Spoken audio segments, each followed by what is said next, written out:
I don't camp alone anymore. For years, solo camping was my favorite way to spend a weekend.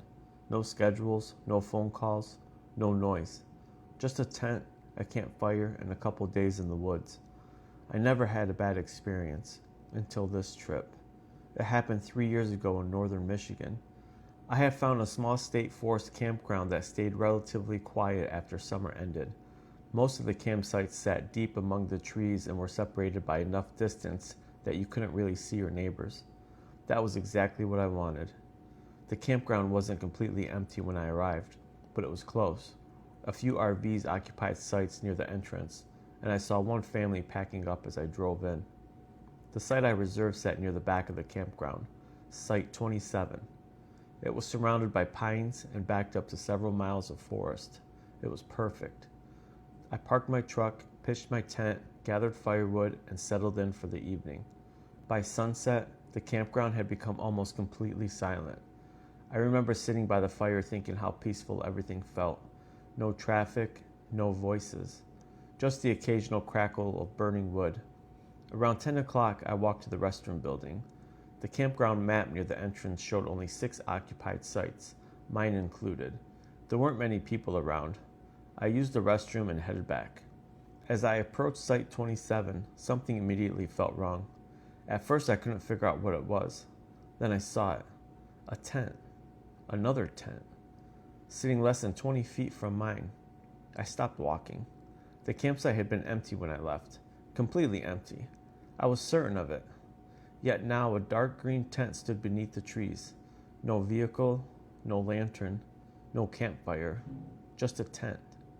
I looked around. Nothing. No voices, no movement, no sign of whoever owned it. I assumed another camper had simply arrived while I was gone. Maybe they were using a nearby site and misjudged the distance in the dark. That explanation made sense, so I ignored it. Around midnight, I climbed into my sleeping bag. The temperature had dropped considerably. Wind pushed softly against the tent walls. Eventually, I drifted off. Something woke me up at 2 in the morning. I wasn't sure what. A sound maybe? Or just a feeling. I opened my eyes. Everything was dark. Everything was silent.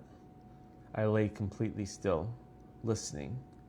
Crunch, crunch, crunch. The footsteps circled my campsite. Not running, not wandering, walking. Slowly, deliberately. I checked my phone. 2:17 a.m. For nearly 5 minutes, the footsteps continued. Always outside the tent. Never close enough to touch it, but never far enough away to ignore. Eventually, they stopped. I waited. Nothing. Finally, I convinced myself it was another camper. Maybe someone heading to the restroom. Maybe someone walking a dog. Anything. I fell asleep again. At sunrise, I stepped outside. The first thing I did was look toward the other tent. It was gone. Completely gone. No tent, no camper, nothing. The ground where it had stood appeared untouched. There weren't any stakes, no footprints, no flattened grass, nothing. I actually walked over and inspected the area. There wasn't a single sign anyone had been there. That bothered me a lot. But I stayed, mostly because I didn't want to admit how uncomfortable I felt. The second day passed normally. I hiked, cooked dinner, relaxed by the fire, and slowly convinced myself the previous night had been my imagination. Then sunset came, and so did the tent. I noticed it while gathering firewood. The exact same green tent stood beneath the trees. The exact same location. The exact same distance from mine. This time I walked straight towards it. The zipper was closed. No lights, no sounds, nothing. I called out, "Hello?" No answer. I called again. Still nothing. Finally, I backed away. Every instinct told me to leave it alone. That night, I stayed awake longer than usual, watching, waiting, trying to see who belonged to the tent. Nobody ever appeared. Around 1 in the morning, I finally crawled into my sleeping bag. The footsteps started shortly afterwards. Crunch, crunch, crunch. This time they were closer, much closer. I could hear them moving directly between the two tents, back and forth, back. Then they stopped, right outside my tent. I held my breath for several seconds. There was nothing. Then a voice, a whisper. "So you're still here?" My entire body went cold. The voice wasn't loud. It wasn't aggressive. If anything, it sounded disappointed, like someone expected me to be gone. I didn't move. I didn't answer. I didn't make a sound. Eventually, the footsteps returned, moving away through the trees. I never slept again that night. At first light, I packed everything. Tent, cooler, chair, everything. As I loaded the truck, I looked toward the other tent one last time. It was gone again, just like before. When I reached the campground office, I mentioned what had happened. The woman working there listened quietly, then asked a question. "What site were you in?" 27. Her expression changed immediately. Not dramatically, just enough for me to notice. Then she sighed. "You're not the first person." That's all she said. I asked what she meant. She wouldn't elaborate. She just repeated, "You're not the first person." I left shortly after. A few weeks later, curiosity got the better of me. I searched online for the campground. Eventually, I found several reviews mentioning Site 27.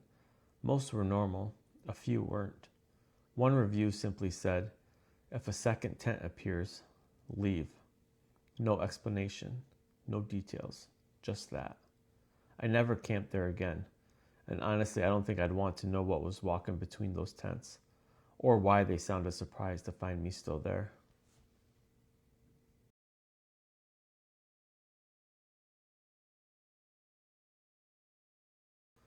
I've always been the type of person who enjoys being alone. Not all the time, just enough to recharge. That's why solo camping appealed to me in the first place. No distractions, no obligations. Just a few days in the woods with nobody around. The trip started exactly the way I wanted, and ended with me leaving in the middle of the night, something I've never done before or since. This happened in southern Ohio during the fall. A friend had recommended a primitive camping area located several miles from the nearest road. No designated campsites, no facilities, just public land where backpackers were allowed to camp. That sounded perfect. The hike in took about 3 hours. By the time I found a suitable clearing, the sun was already beginning to drop behind the trees. The spot I chose sat behind a small creek. Flat ground, good visibility, plenty of firewood nearby. I set up camp and spent the evening relaxing beside the fire. Everything felt normal, peaceful, exactly what I'd hoped for. As darkness settled over the woods, the sounds began to change. Birds disappeared, the wind died down, and the forest became quieter. It wasn't silent, it was just quieter. Around 10 o'clock, I climbed into my tent. The fire had burned down to glowing embers. I zipped the tent closed and eventually drifted off. The sound woke me up around midnight. Crunch. I opened my eyes. Crunch, crunch. Leaves. Footsteps. Somebody was walking outside. At first, I wasn't concerned. Public land attracts other campers. Maybe someone was hiking through. Maybe someone got lost. Maybe somebody was looking for a campsite. Then I checked my watch. 12:18 a.m. Who hikes through dense forest after midnight? The footsteps continued, slow and steady. Then I realized something. They weren't passing by. They were circling. I could hear them moving around the campsite. One side, then another, then behind the tent, then back towards the creek. A complete circle. Over and over. I listened for nearly 10 minutes. The pace never changed. Crunch, crunch, circle after circle. I finally grabbed my flashlight. The moment I switched it on, the footsteps stopped. Immediately. The silence felt worse. I waited. Nothing. Eventually, curiosity got the better of me. I unzipped the tent and stepped outside. The woods were empty. No people, no lights, no movement. Only darkness. I swept the flashlight across the trees. Nothing. Then I noticed something strange. The embers from the fire had been disturbed, not scattered, moved. A long stick had been placed directly across the center of the fire pit. I knew it hadn't been there earlier. I stared at it for several seconds, then convinced myself I was imagining things. Maybe I had dropped it there before going to bed, or maybe I forgot. I returned to the tent. The footsteps started again after 5 minutes. Crunch, crunch, crunch. The exact same pace, the exact same pattern. This time they continued for nearly an hour. At one point I became so frustrated that I shouted, "Who's out there?" The footsteps stopped. Silence. Then a single footstep, directly behind the tent. Not 10 feet away, not 20, right behind me. I froze. I could hear my heartbeat. For several seconds, nothing happened. Then footsteps resumed, circling again, always walking, never running, never speaking, just circling. At dawn, I finally emerged from the tent. I was exhausted. The first thing I noticed was the ground. Footprints. There were hundreds of them. Not around the campsite, around the fire. The tracks formed a rough circle surrounding the fire pit, as though somebody had spent the entire night walking around it over and over again. I followed the prints for a short distance. They disappeared near the creek. No return tracks, no explanation, nothing. I packed immediately.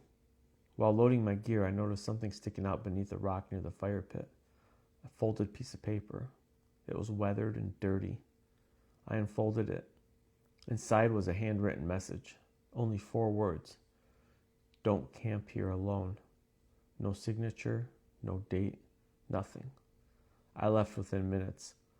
Months later, I found an online forum discussing that same area. Buried among dozens of comments was a post from someone describing almost the exact same experience. Footsteps, circling, the fire, the note. The post ended with one sentence that still bothers me. Whatever walks around the fire never enters the light. I've thought about that a lot, because during all those hours, despite hearing the footsteps continuously, I never once saw anyone cross in front of the fire.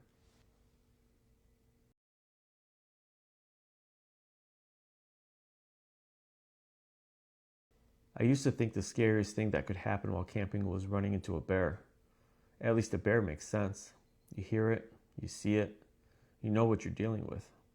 What happened to me was different, because even now, years later, I still don't know who or what was outside my tent that night. This happened during a solo trip in northern Wisconsin. I found a primitive campsite about 5 miles from the nearest road. The location wasn't secret or hidden. It was marked on hiking maps and occasionally used by backpackers. The appeal was the isolation. No campgrounds, no RVs, no generators, just woods. I arrived shortly before sunset. The hike was uneventful. I found the campsite exactly where the map said it would be. A small clearing surrounded by dense pine forest. Someone had built a fire ring years earlier, but otherwise there wasn't much evidence that people stayed there often. I set up camp, cooked dinner, spent a few hours sitting beside the fire. The weather was perfect. No rain, no wind, no clouds. By 10 o'clock I was exhausted. I crawled into my tent, zipped it shut, and fell asleep almost immediately. The voice woke me up. At first I thought I was dreaming. Then I heard it again. "Dave." My eyes opened instantly. I stared into the darkness of the tent, listening, waiting. Nothing. The silence stretched for several seconds. Then the voice returned. "Dave." Softly, calm, almost friendly, like someone trying not to wake the neighbors. The problem was there were no neighbors. The nearest campsite sat nearly 2 miles away. I checked my phone. 2:41 a.m. For a moment, I wondered if any hiker needed help. Maybe someone was injured, lost, anything. Then I realized something. I hadn't told anyone where I was camping. Nobody should have known I was there. The voice came again. "Dave." This time it sounded closer, just outside the tent. My heart immediately started racing. I reached for my flashlight but didn't turn it on. Something told me to stay quiet, to listen. Several seconds passed. Then the voice spoke again. "Come out here." The words were calm, patient. almost comforting, like someone speaking to a friend. I didn't move. I didn't answer. The voice remained silent for a minute. Then it tried again. Dave, it's okay. I felt my stomach tighten because I recognized the voice. Not completely, not enough to identify it, but enough to feel familiar.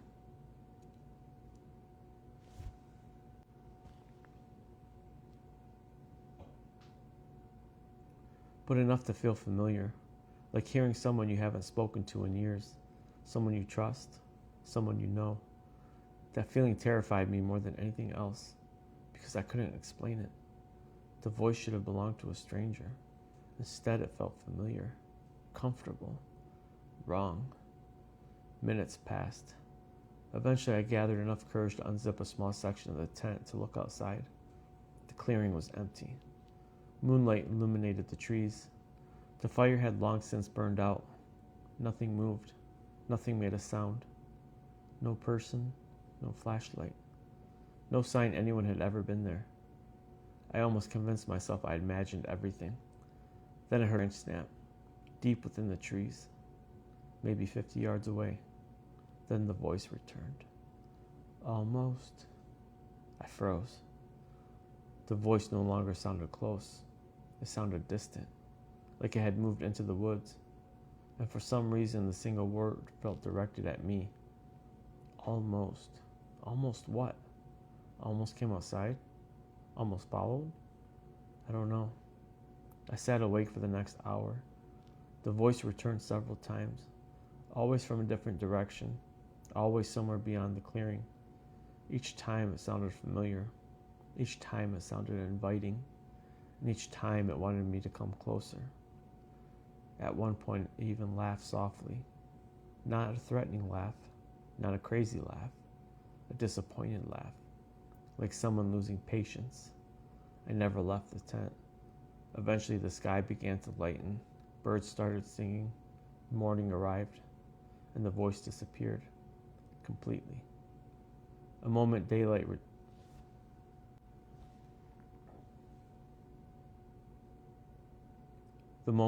returned, the entire experience felt ridiculous.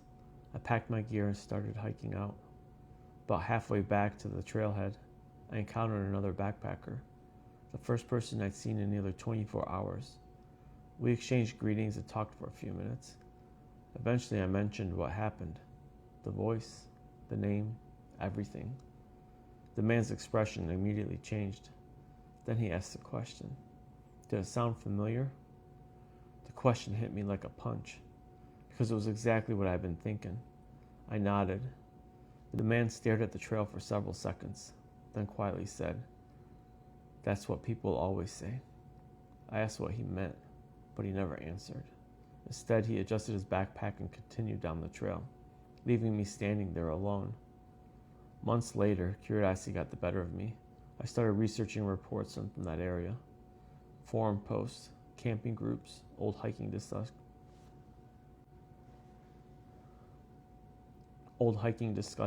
anything. Eventually, I found several accounts describing almost the exact same experience. A voice outside the tent, a familiar voice, a voice calling someone by name, always between 2 and 4 in the morning, always during solo camping trips, and always asking the same thing, to come outside. One post stood out more than others. The writer claimed he actually unzipped his tent and stepped into the clearing. According to him, the voice immediately moved deeper into the woods, still calling and still speaking, still sounding familiar. He followed it for several minutes before realizing something. The voice was leading him away from camp, away from the trail, away from everything. He turned around and ran back. His final sentence still bothers me, because after everything I experienced that night, I think I understand exactly what he meant. The post ended with, "Whatever was calling me sounded disappointed when I stopped following. And sometimes I wonder what would have happened if I had answered, or stepped outside, or followed the voice into the trees. Honestly, I don't think I wanted a conversation."